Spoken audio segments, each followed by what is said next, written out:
This is a great day for us. The Willogoleche Wind Farm is another demonstration of Engie's commitment, long-term commitment to South Australia and also to Australia in general.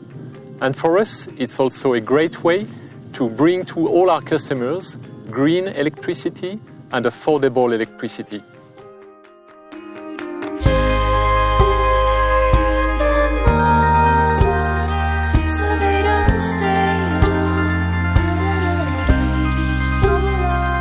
I'm so happy to be here today at the opening of the Willogoleche Wind Farm.